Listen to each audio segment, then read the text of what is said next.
আমাদের দেশের রাজনীতি মূলত ষড়যন্ত্রের রাজনীতি। 1947 থেকে 1971 সাল পর্যন্ত যদি দেখি, তাহলে দেখব পশ্চিমা শাসকরা পূর্বে সাধারণ মানুষ ও রাজনীতিবিদদের বিরুদ্ধে একের পর এক খুন খারাপি ষড়যন্ত্র করেছেন। পাকিস্তানি সেনাবাহিনী এই অঞ্চলে মানুষের জন্য খোদার গজব। এরাই 1971 সাল পর্যন্ত যত রকম কুকাজ করা সম্ভব তা করেছে। 1972 থেকে বঙ্গবন্ধু সরকারকে উৎখাতে সচেষ্ট হয় বিভিন্ন রাজনৈতিক দল, সরকারি কর্মচারী বা সামরিক বেসামরিক আমলারা। আমরা 1975 সালের পর অনেক সামরিক কর্মচারীর কথা শ্রদ্ধার সঙ্গে উল্লেখ করেছি, এ বলে যে এরা জিয়াউর রহমানের সঙ্গে ছিলেন না বা তাকে প্রতিরোধ করেছিলেন। তথ্য প্রমাণ সহ আমি যে ভাষ্য রচনা করেছি তাতে দেখবেন এটি মিথ। যাদের কথা আমরা বলি তারা সবাই কোনো না কোনো ভাবে বঙ্গবন্ধু হত্যাকাণ্ডে সহায়তা করেছেন, প্রতিরোধ কেউ করেননি। ইতিহাসের স্বার্থে সেই মিথের পরিসমাপ্তি ঘটা উচিত। বঙ্গবন্ধু হত্যার অন্যতম বেনিফিশিয়ারি ছিলেন জেনারেল জিয়া। তাকে হত্যা ষড়যন্ত্র করা হয় এবং তিনি নিহত হন। ক্ষমতায় থাকার জন্য জিয়া ও বিচারের নামে বহু হত্যা করেছেন। জিয়া মুক্তিযুদ্ধ করেও বঙ্গবন্ধু হত্যা সহায়তা করতে যেমন পিছপা হননি, তেমনি জিয়ার সবচেয়ে ঘনিষ্ঠ এরশাদও পিছপা হননি। জিয়া হত্যার পরও একটি মিথ তৈরি করা হয় যে মঞ্জুরের ষড়যন্ত্রে জিয়া নিহত হন এবং ক্ষুব্ধ সেনারা এ কারণে মঞ্জুরকে হত্যা করে। জিয়াউদ্দিন ও সেনা কর্মকর্তাদের ভাষ্যে দেখবেন বিষয়টি পুরোপুরি মিথ্যা। ঢাকা থেকে এক ব্রিগেডিয়ারকে পাঠানো হয় মঞ্জুর হত্যার জন্য। তখন সেনাপ্রধান ছিলেন এরশাদ। জিয়া হত্যার বেনিফিশিয়ারি এরশাদ। উল্লেখ্য, বঙ্গবন্ধু হত্যা বিচার করেছেন তার কন্যা শেখ হাসিনা। জিয়া হত্যার বিচারে তার স্ত্রী খালেদা উদ্যোগ নেননি, এরশাদের বিচারও মেনে নিয়েছিলেন। যেহেতু এরশাদ তাকে প্রচুর রাষ্ট্রীয় সুবিধা দিয়েছিলেন, এই দুই হত্যার খুনিদের বিচার হয়েছে। কিন্তু মূল পরিকল্পনাকারী বা পটভূমি উদ্ঘাটনে কখনো কোনো কমিশন গঠন হয়নি। যুক্তরাষ্ট্রের প্রেসিডেন্ট কেনেডি হত্যার পর ওই পটভূমি নির্ধারণে ওয়ারেন্ট কমিশন গঠন করা হয়েছিল।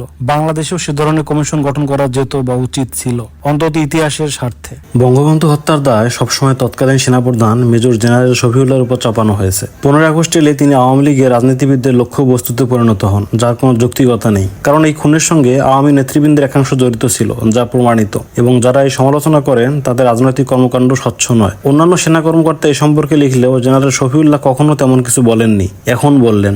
2014 সালে প্রকাশিত হয়েছে তার গ্রন্থ 15th August a national tragedy. 184 পৃষ্ঠার বইটি প্রকাশ করেছে আগামী প্রকাশনী। গ্রন্থটি আত্মপক্ষ সমর্থনমূলক। তার এ বইয়ে তিনি শুধু ঘটনার বিবরণ নয়, যারা তাকে অভিযুক্ত করেছেন তাদের বক্তব্যের প্রতিটি লাইনের জবাব দিয়েছেন। এই গ্রন্থে শফিউল্লাহ অনেক তথ্য দিয়েছেন, অনেক অজানা বিষয়ে আলোকপাত করেছেন। সৈনিক কর্মকর্তাদের মধ্যে তিনিই বোধহয় এখন একমাত্র জীবিত যার লেখার কথা ছিল। 15 আগস্ট এলে মেজর জেনারেল অবসরপ্রাপ্ত শফিউল্লাহ বীরুত্তম হয়ে ওঠেন অনেকের আক্রমণের লক্ষ্যবস্তু। বঙ্গবন্ধু হত্যার জন্য তাকেই দায়ী করা হয়। এই ধারণা বিষয়টিকে একপেশে করে ফেলে। শুধু শফিউল্লাহ দায়ী হলে আন্তর্জাতিক ষড়যন্ত্র, দেশীয় ষড়যন্ত্র, যার প্রধান ছিলেন খন্দকার মোস্তাক, যারা খুন করেছেন, খুনি চক্র লেফটেন্যান্ট কর্নেল ফারুক, রশিদ, ডালিম, মহিউদ্দিন, এরা সবাই বাদ পড়ে যান। অবশ্য শফিউল্লাহ বঙ্গবন্ধু হত্যা ষড়যন্ত্রের সঙ্গে যুক্ত ছিলেন এ কথা বলা হয় না। বলা হয় সেনাপ্রধান হিসেবে বঙ্গবন্ধুকে তিনি রক্ষা করতে পারেননি। বঙ্গবন্ধুকে রক্ষার দায়িত্ব শুধু সেনাবাহিনীরই ছিল না। তাছাড়া আওয়ামী লীগের একাংশ যখন শফিউল্লাহকে দায়ী করে, তখন প্রশ্ন ওঠে তারা কোথায় ছিলেন?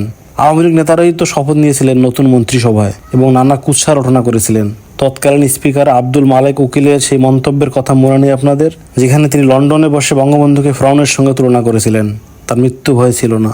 এখন সময় এসেছে একে ওকে অপবাদ না দিয়ে পুরো বিষয়টি পর্যালোচনা করার। শফিউল্লাহ জানিয়েছেন বঙ্গবন্ধু হত্যা একটি জাতীয় ট্র্যাজেডি। এর সঙ্গে যুক্ত হয়েছে তার নাম। তিনি যখন বিদেশে ছিলেন তখন তাকে নিয়ে নানা বিভ্রান্তকর কাহিনীর অবতারণা করা হয়েছে। তার বিরুদ্ধে বিস্ময় প্রচারণা চালানো হয়েছে, যা কখনো চ্যালেঞ্জ করা হয়নি। তিনি মনে করেন এই ঘটনার সমাপ্তি হওয়া উচিত এবং প্রকৃত ঘটনা কি ঘটেছিল তা তিনি বর্ণনা করতে চান। সেজন্যই গ্রন্থটি রচিত। শফিউল্লাহ ভূমিকায় লিখেছেন, বাংলাদেশে কেউ ভাবেনি এমন ঘটনা ঘটতে পারে। বঙ্গবন্ধু নিজেও তা ভাবেননি। শফিউল্লাহ বঙ্গবন্ধুকে অনেকবার বলেছেন, আপনার নিরাপত্তা ব্যবস্থা সুষ্ঠু নয়। তিনি বলতেন, শফিউল্লাহ চিন্তা করো না, বাঙালিরা আমাকে বা তোমাকে খুন করবে না। এই ছিল তার মানসিক শক্তি। শেষ নিঃশ্বাস ত্যাগের আগে তিনি নিশ্চয়ই বলেছেন, শফিউল্লাহ বিশ্বাস ভঙ্গ করেননি, কিন্তু যন্ত্রণায় জেনে গেছেন অনেকেই বিশ্বাস রক্ষা করেনি। মেজর জেনারেল শফিউল্লাহর ভাষ্য আপনি বিশ্বাস করতে পারেন, বিশ্বাস নাও করতে পারেন, কিন্তু তার ভাষ্যটি গুরুত্বপূর্ণ। সেজন্যই তার গ্রন্থটি পর্যালোচনা করছি এবং পর্যালোচনা করা উচিত। কেননা অন্তিমে সেনাপ্রধান হিসেবে বঙ্গবন্ধুকে রক্ষা করতে না পারার দায় তার উপরই বর্তায়, তিনি দায়ী না হলেও। কেন ঘটল 15 আগস্ট? পটভূমিতে তা বর্ণনা করেছেন শফিউল্লাহ। তার মতে এটি নিছক কিছু অসন্তুষ্ট সেনা অফিসারের নিষ্ঠুর কাজ নয়, এর পিছনে ছিল ষড়যন্ত্র যা দেশের সীমানা পেরিয়ে গিয়েছিল। আসলে ষড়যন্ত্রকারীদের কার্যসিদ্ধির হাতিয়ার হিসেবে ব্যবহৃত হয়েছিল সেনাবাহিনীর একটি অংশ। পরিকল্পনাটি ক্ষমতা বলয়ের ভেতর থেকেই করা হয়েছিল, যে কারণে তা নিয়ে কোনো প্রশ্ন ওঠেনি। পরবর্তীকালে প্রকাশিত হয়েছে খন্দকার মোস্তাক ছিলেন ষড়যন্ত্রের হোতা। তিনি ছিলেন বঙ্গবন্ধু শেখ মুজিবুর রহমানের অতি ঘনিষ্ঠ বন্ধু ও সহযোগী। তাকে সহায়তা করেছিলেন তাহির উদ্দিন ঠাকুর ও মাহবুব আলম চাষী। শফিউল্লাহর এই বক্তব্য অসত্য কিছু নয়, ষড়যন্ত্র হচ্ছিল এবং তা চিহ্নিত করার দায়িত্ব ছিল গোয়েন্দা সংস্থার। হয় তারা ব্যর্থ হয়েছে ষড়যন্ত্র উদ্ঘাটনে, নয় তারাও জড়িত ছিল। এবং তারা যদি ষড়যন্ত্রের কথা জেনে থাকে তাহলে প্রথমে তা জানানো উচিত ছিল সেনাপ্রধানকে, কিন্তু কখনোই তা জানানো হয়নি। শফিউল্লাহ বলেছেন, সেনাবাহিনী স্বাধীনতার পর একটি একক হিসেবে কাজ শুরু করলেও দুটি বিষয়ে ঐক্যবদ্ধ থাকার ক্ষেত্রে অন্তরায় সৃষ্টি করেছিল। এক, পাকিস্তান ফেরত সৈন্যদের বিনা স্ক্রুটিনিতে সেনাবাহিনীতে ফেরত নেওয়া। দুই, অতিক্রান্ত কিন্তু অতি উচ্চাকাঙ্ক্ষী একজন যিনি সেনাপ্রধান হতে চেয়েছিলেন তাকে সেনাবাহিনীতে রাখা। এই দুটি সিদ্ধান্তই ভুল ছিল, কিন্তু সরকার ইচ্ছাকৃতভাবে এই সিদ্ধান্ত নিয়েছিল তাও নয়। শফিউল্লাহর এই পর্যবেক্ষণ সঠিক নয় এমন বলা যাবে না। এই দুটি বিষয় তিনি পরে বিস্তারিত করেছেন। তার প্রথম যুক্তি যা ঠিক তা হলো রাষ্ট্রপতির নিরাপত্তা ও তাকে রক্ষার দায়িত্ব সেনাপ্রধানের নয়, অন্যান্য এজেন্সি আছে যারা এই কাজটি করে বা দায়িত্ব তাদের, এবং আজ পর্যন্ত কেউ জিজ্ঞাসা করেনি তারা যথাযথভাবে দায়িত্ব পালন করেছিল কিনা। এছাড়া যারা সমালোচনা করেন তারা সেনা কাঠামো সম্পর্কে ঠিক জানেন না। সেনাপতি যুদ্ধ ও শান্তির সময় সেনাপ্রধান বটে, কিন্তু প্রত্যক্ষভাবে তিনি সেনা পরিচালনা করেন না। He does not command the troops directly. তার অধস্তন কর্মকর্তাদের মাধ্যমে তিনি সেনা পরিচালনা করেন। শফিউল্লাহ লিখেছেন, দুর্ভাগ্যবশত অধস্তন কর্মকর্তারা তাদের প্রধানের নির্দেশ মতো বিদ্রোহীদের দমনে ব্যর্থ হয়েছেন। শফিউল্লাহর মতে দেশি বিদেশি ষড়যন্ত্র বঙ্গবন্ধু সরকারকে অস্থিতিশীল করতে চেয়েছিল। তার উপর ছিলেন খন্দকার মোস্তাক, যার উপর বঙ্গবন্ধু সম্পূর্ণ আস্থা ছিল, এবং এ সুযোগে তিনি বঙ্গবন্ধুর বিরুদ্ধে ষড়যন্ত্র করেছিলেন। বলা হয়ে থাকে বিদেশি অনেক নেতা বারবার বঙ্গবন্ধুকে জানিয়েছিলেন তাকে হত্যার ষড়যন্ত্র চলছে। সেনাবাহিনীতে যে ক্ষোভ বিরাজ করছে তাও বঙ্গবন্ধুকে জানানো হয়েছিল। তিনি এসবে কর্ণপাত করেননি। শফিউল্লাহর ভাষায়, সুতরাং সেনা ষড়যন্ত্র বিচ্ছিন্নভাবে বিচার করা সমীচীন নয়। শফিউল্লাহর মন্তব্য উড়িয়ে দেওয়া যায় না। শফিউল্লাহ বলেছেন, অধস্তন সৈনিকরা র্যাঙ্ক ক্লাস কনসাস ছিল। জেসিও থেকে নিচে যারা ছিলেন তারা অফিসারদের কর্তৃত্ব পছন্দ করতেন না। শুধু সেনাবাহিনীতে নয়, বিমান ও নৌবাহিনীতেও একই অবস্থায় বিরাজ করছিল। এ ধরনের ক্ষোভ প্রকাশ পায় 1972 সালে বিমান বাহিনীতে। শফিউল্লাহ লিখেছেন, আমাকে সেনা পাঠিয়ে সেই বিদ্রোহ দমন করে এক ধরনের শৃঙ্খলা ফিরিয়ে আনতে হয়েছিল। 1973 সালে নৌবাহিনীতেও একই ঘটনা ঘটে। তৎকালীন নৌপ্রধান ক্যাপ্টেন নুরুল হক সহায়তা চাইলে সেনা পাঠিয়ে তাও দমন করা হয়। নুরুল হককে সহায়তা দেওয়ার সময় জিজ্ঞেস করেছিলাম, স্থল বাহিনীতে এরকম ঘটলে কে আমাকে তখন সাহায্য করবে? যখন তা ঘটলো আমাকে সাহায্য করার কেউ ছিল না। শফিউল্লাহ মনে করেন 1975 সালের 15 আগস্টে ষড়যন্ত্রে কুশলীবরা দেশের বাইরের।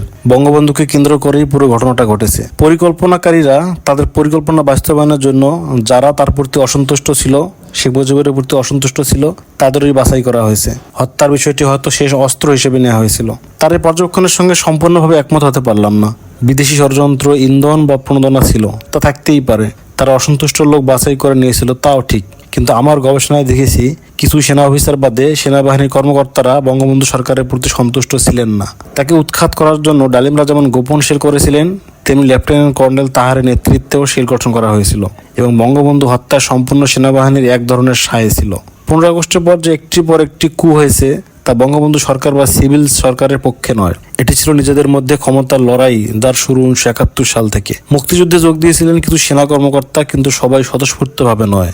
শফিউল্লাহ বা ওসমান বা খালেদ মোশাররফ বা রফিকুল ইসলাম হয়তো স্বতঃস্ফূর্তভাবে যোগ দিয়েছিলেন মুক্তিযুদ্ধে, বাকিরা বাধ্য হয়ে। এবং তাতে পরবর্তীকালে কার্যক্রম বিশ্লেষণ করলে দেখা যায় তাদের অধিকাংশ পাকিস্তানি মানসিকতা থেকে বা যে প্রশিক্ষণ তাদের দেওয়া হয়েছিল তা থেকে বেরোতে পারেননি। এটিকে বলতে পারি কাকুল সিনড্রোম। সেনা কর্মকর্তাদের প্রশিক্ষণ কেন্দ্র ছিল পাকিস্তানের কাকুলে। সেখানে তাদের হৃদয়ে পাকিস্তানি মানসিকতার ছাপ সিলমোহর করে দেওয়া হতো। 1971 সাল থেকেই তারা সিভিল সরকারের অধীনে থাকতে চাননি, পরবর্তীকালেও নয়, এখনও চান না, এবং বর্তমানে বাধ্য হয়ে সিভিল সরকারকে সেনাবাহিনী যা চায় তাই দিতে হচ্ছে। তাদের ব্যবসা করতে দিতে হচ্ছে, ঠিকাদারি দিতে হচ্ছে। টিসিবি থেকে মেডিকেল কলেজ সব জায়গায় প্রধান হিসেবে তাদেরকেই দিতে হচ্ছে।